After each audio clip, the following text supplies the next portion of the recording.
morning. It's time for Continental Breakfast. I'm Chef Emily of Brooklyn Chow, and we're here to talk today about making a very simple continental breakfast with whatever you happen to have on hand. Continental breakfast really just means something that doesn't involve really a hot breakfast, nothing really cooked except for perhaps toast, which we will make today with a light multigrain English muffin, which will be the star of our centerpiece of our breakfast here.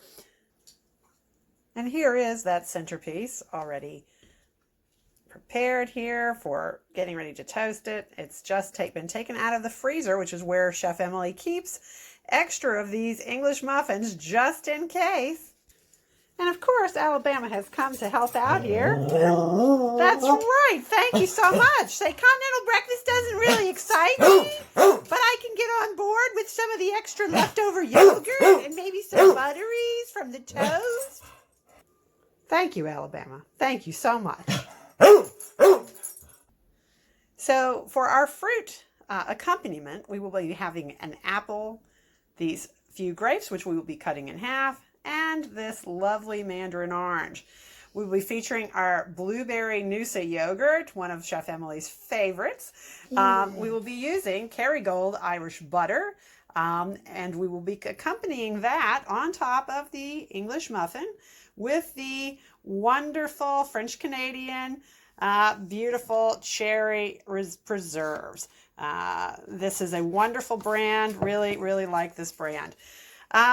Naturally, of course, there has to be juice and a hot beverage. Now, you could go with coffee, espresso, tea, cappuccino, but Chef Emily, given that it's coronavirus season and we're trying to beef up our antioxidants, we're going to be having a heated up, meaning hot serving of the beet apple ginger Knudsen, R.W. Knudsen, lovely juice product. It's an organic product. It has a very gingery flavor when it's heated up.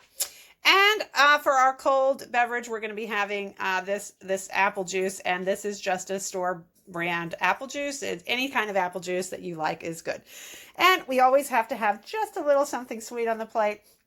And we're going to be going with these wonderfully positive message dark chocolate, which has a few more antioxidant properties than milk chocolate.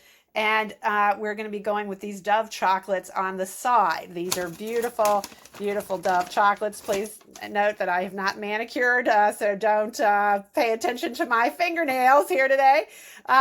These are beautiful Dove chocolates. And I just want to read a sample message that we have here from one that I've already sampled. I have obviously sampled these. Very important message. Everyone has a happy ending. If you're not happy, it's not the end. I think it goes without saying we're all concerned at this time with the life that we're all living, and we hope that we will all be alive and well to keep eating these wonderful meals and enjoying each other's company. I also want to make a little statement here about the charging plate and small plate that I'll be using as the serving plates for today. The charging plate could have been used simply as the large plate. If you were going to be doing a lot of extra smaller items, maybe some dried fruit or other kinds of small accompaniments, you might want to use a larger plate. But in general, larger plates make people feel, if there's not a whole lot of food on them, that they're not getting a large enough serving. So I tend to like to use the larger plate simply as a charger and to use the smaller plate for the actual serving. It makes a nice presentation, and it makes with the smaller plate, it makes the proportion of the food look like it's more, even when it might not be. And it's a continental breakfast, so it's designed to be light so that it doesn't weigh you down for the day. So let's get started. Now, so I'm repurposing the charging plate as my prep plate right now, so we don't have to dirty up too many things this morning. And I've just washed the fruit. Now, I want to just say it's very, very important that you do not use soap to wash your fruit and vegetables. The skin can absorb the chemicals from the soap. Really, obviously you have to be mindful of the issues associated with healthy, clean, coronavirus prevention activities in your kitchen. But if you're thinking that you're going to use soap and scrub these down with soap, really give that a second thought. Just like we worry about and we try to go organic when we can, we try not to want chemicals on our food that is going to potentially be absorbed into the skin and then absorbed into the product if you're taking the skin off, like with obviously this mandarin orange. Still, chemicals from the soap could permeate this and make you sick. Could give you actual symptoms of being sick, or it could make you sick and you don't even know it. So just be aware that, a good hot water washing and leaving them under there for a while, and maybe leaving them out for a little bit of breath so they can breathe out of the refrigerator, because we know that in the freezer and potentially even in the refrigerator at colder temperatures, the coronavirus is not killed, unlike with heat. So, obviously nothing is foolproof, but definitely think twice about using soap. And there you can see I've already cut up the beautiful vegetables. Sorry, it's early morning over here at Chef Emily's kitchen. The fruit, of course. And what I've done here, and I still have half an apple left, I've sliced up things into nice small slices to give volume here, because obviously the longer you eat, even if it's smaller portions, this is obviously about portion control and rationing food, needless to say, because every time you go to the grocery store, you're risking your life, obviously.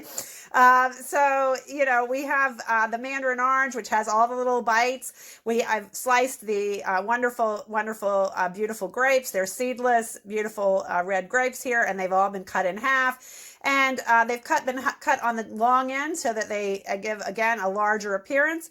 And I've sliced the apple up into enough pieces that it's going to make it feel like you're getting a whole apple, even when you're only eating half. And then you have the other half tomorrow. Put a little lemon juice on it, keep it in the refrigerator, wrap it up tightly, and it should be good to go. Or if you don't have the lemon to put the lemon juice on, just wrap it up tightly and then slice off the very, very, very thin layer for the next go around, so that you can then have a sort of a fresh surface and it won't be browning.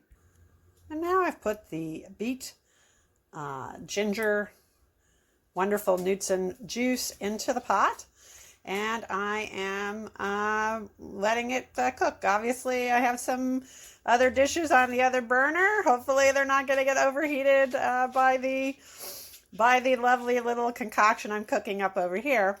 But, obviously not a great idea to store stuff on your stove, but of course this is just temporary while I'm trying to prepare and move the items around for this video presentation. Meanwhile, back at the prep station, I've taken one of my normal prep plates out to prepare for the serving, and I misspoke earlier when I said French Canadian. This is the real deal. These preserves are from France. These are the cherry preserves, and that's why they're so exceptionally delicious. If anybody knows me personally, they know I happen to love French food and French products, and the exception, I don't happen to have any French butter, but the Irish butter is the next best thing to French butter, much more easily obtainable, and that's why Chef Emily recommends Kerrygold. Here we're using the unsalted butter so that we don't have the salt interfering with the beautiful cherry flavors. And while I'm already starting to hear the boiling in the pot, I'm getting my teacup ready. It certainly helps if you pick out your favorite or something that is beautiful to the eye, whether it goes with your dishes or not. This beautiful cup and saucer, these are English bone china, absolutely beautiful. I believe these are English, don't want to misstate. I guess I should look and see. I think they're English. A lot of my beautiful dishes are for my tea sets are English. That's a very common thing since England is famous for its tea and tea service. And I'm going to take a peek over here and see how our juice is doing. And there's the juice boiling up right there in the pot. So I'm going to turn it down to a simmer. I want to make sure it stays nice and hot, so when I pour it and enjoy it, the ginger flavors, if you could just smell this, the sensation in the air is full of ginger, and when it's hot, it honestly makes this juice a lot more palatable, because beet juice, not my favorite thing, but in this hot version, it is. Now this Noosa yogurt has to be stirred from the bottom. I've already stirred this up. The reason this has to be stirred from the bottom is because the bottom, like a lot of yogurts, the fruit is on the bottom. But I've already used half of this container, and one of the reasons I buy these larger Noosa containers is because you can get at least 2 servings, sometimes 3, depending on whether you just want a little bite of it or not. And I just wanted to have just a little taste of yogurt with my Continental Breakfast here this morning, and to go, it'll be a nice contrast, the blueberry with the cherry preserves on the English muffin. And now while all of that is happening, I'm going to make ready to do the English muffin in the toaster. So we're going to just push that down. You could also have a bagel. You could do croissants. If you do croissants, you may just want to warm them in the oven, or even possibly for just a few seconds in the microwave to bring them up to a little above room temperature, so that they don't, especially if they're coming out of the refrigerator, so they don't get toasted unless you really like toasted croissants. But English muffins, these are going to toast up, and it takes a while. This is a wonderful, wonderful toaster. It does have a bagel feature. Very, very popular kind of KitchenAid type of toaster. I believe this is a KitchenAid product that I've bought when I had the restaurant on in Crown Heights, Brooklyn Chow's location, when we were operating with a retail establishment. But anyway, we're going to wait for this to cook up. These are Thomas English muffins, but they're not the traditional ones. These are the light multigrain, a little less calories, a little more fiber, tiny bit healthier as any kind of a pre-made bread that's not organic has. And there's the apple juice.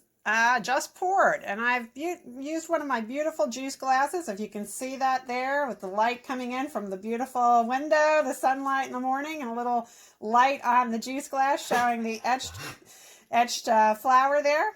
And it's always nice to serve something in a beautiful presentation so that you feel that your eyes got a meal too.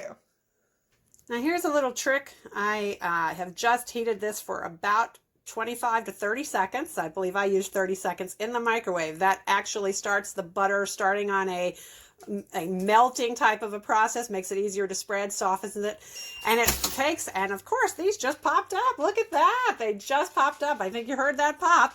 And this means it's all time. By warming the preserves, it also makes it so that everything is warm instead of having the hot bread with the warm butter and cold preserves. It definitely warms it up, makes everything a little more filling, and feels more like comfort food. So I've taken this out and I'm about to spread. As you can see now, the warm butter is spreading there, or going to be spreadable, and I'm taking out the, having a little mishap with my video feed as I'm trying to get my butter going. And there we go. We're going to get this butter going, and then I'll be topping it with the preserves. And as you can see, it's so much easier to spread the butter when it is softened already. And now we have these wonderful cherry preserves. Everything is going very well so far, except when I mishap with the video. It's a little hard to get used to doing this with one hand, needless to say. Sometimes it's good to use a tripod, but then how would I get right down in here and show you how it's looking? So you can see once it starts spreading, it looks beautiful. Plenty of preserves and butter left for the second serving in case you're having a special someone having breakfast with you besides Alabama. It's always good to have a special someone sharing your meal, but otherwise leftovers for you later. And I'm Chef Emily, as you know, and I'm very happy to present the final presentation, the wonderful, wonderful Continental Breakfast here on a Saturday morning with a little overcast skies in Asbury Park, New Jersey, coming to you with good tidings. Enjoy your weekend. And as they say, ta-da!